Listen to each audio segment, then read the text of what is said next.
लोग नीतीश कुमार के विकास की बात जरूर करते हैं, लोग देश के प्रधानमंत्री के विकास की बात जरूर करते हैं, लेकिन सबसे बड़ा विश्वास उनको नीतीश कुमार पर है। बिहार में तय है कि 25 से 30 फिर से एनडीए के नीतीश। नमस्कार, पॉलिटिक्स में आप सबों का स्वागत है। और आज हम पॉलिटिक्स में बिहार के उस पॉलिटिक्स की चर्चा करने जा रहे हैं जिस पॉलिटिक्स के सहारे बिहार बीजेपी कहीं न कहीं साह को लेकर सहज नहीं है। और इसकी वजह क्या है?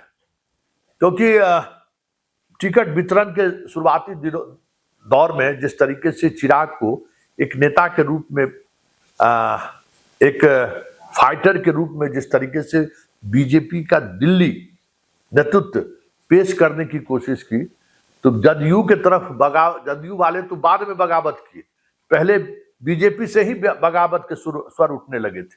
और याद होगा गिरिराज सिंह का वो ट्वीट, जिस ट्वीट के सहारे उन्होंने सीधे सीधे तौर पर स्ट्राइक रेट पर सवाल खड़ा किया था। और उसके बाद जो कुछ भी हुआ सब सामने है। भले उसे 29 सीट जरूर मिले, लेकिन वो तमाम ऐसे सीट मिले जिन सीटों को लेकर चिराग अभी भी असहज है।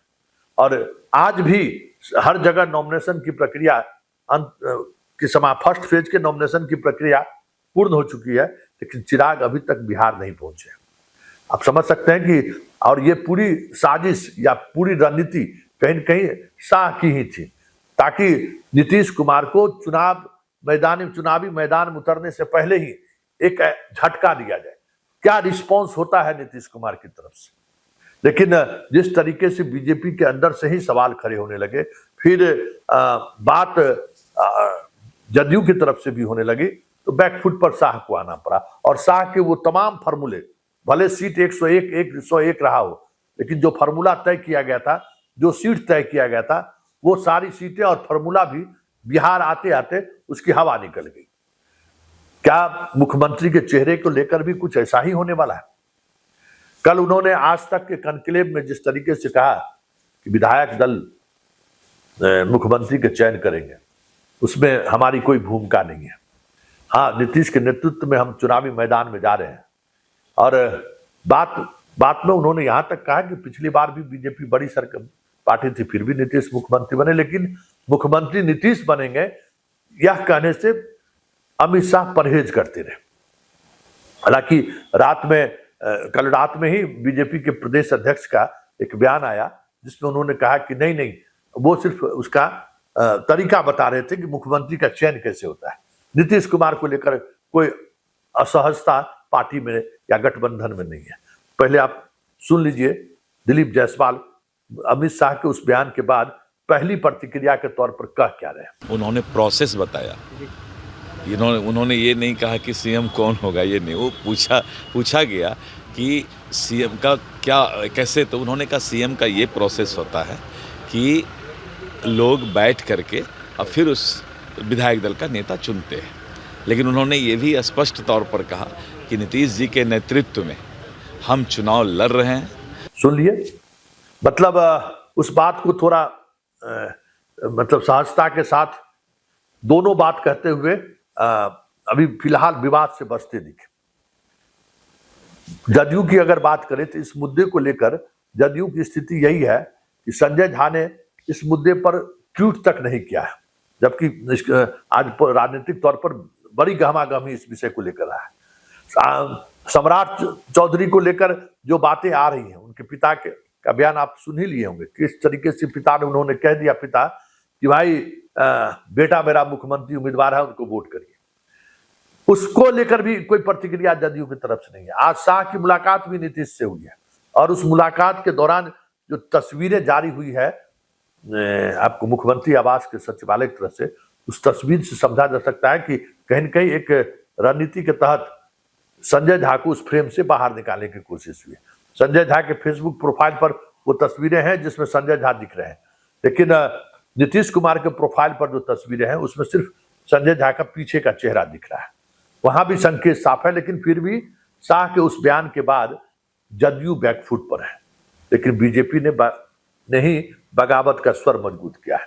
तो पहले जरा नीरज का वो बयान सुनिए, किस तरीके से ठीक प्रदेश बीजेपी अध्यक्ष का जो बयान था, उसी बयान को नीरज भी एक कदम आगे बढ़ाते हुए बयान दिया कि नीतीश तय है।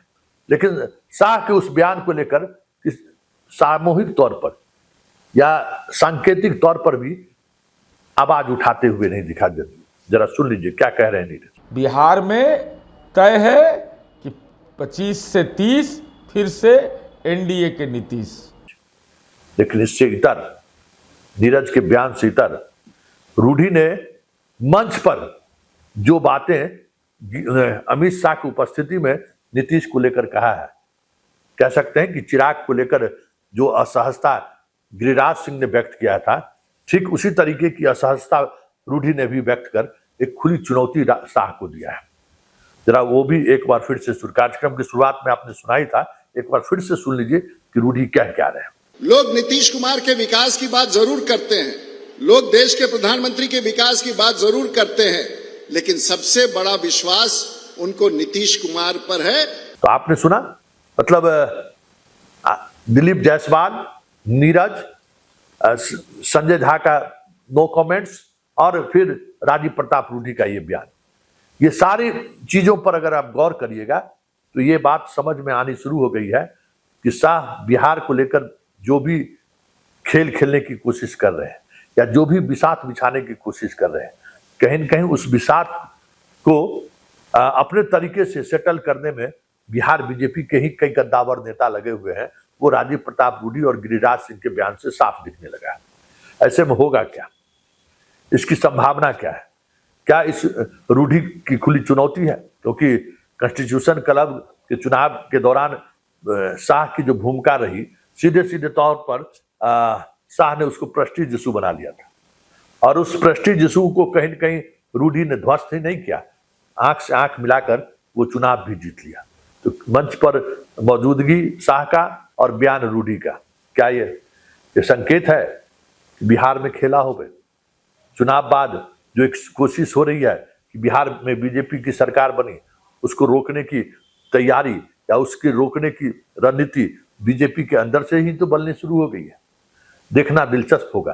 लेकिन इतना तय है रूढ़ी के इस बयान से, भले ताली बजा रहे थे अमित शाह, सत्ते में तो वो जरूर आ गए कि बिहार गुजरात नहीं है, बिहार मध्य प्रदेश भी नहीं है, बिहार राजस्थान भी नहीं है, बिहार महाराष्ट्र भी नहीं है, बिहार यूपी के पड़ोसी स्टेट में है, जहां वहां योगी चुनौती दे रहे हैं।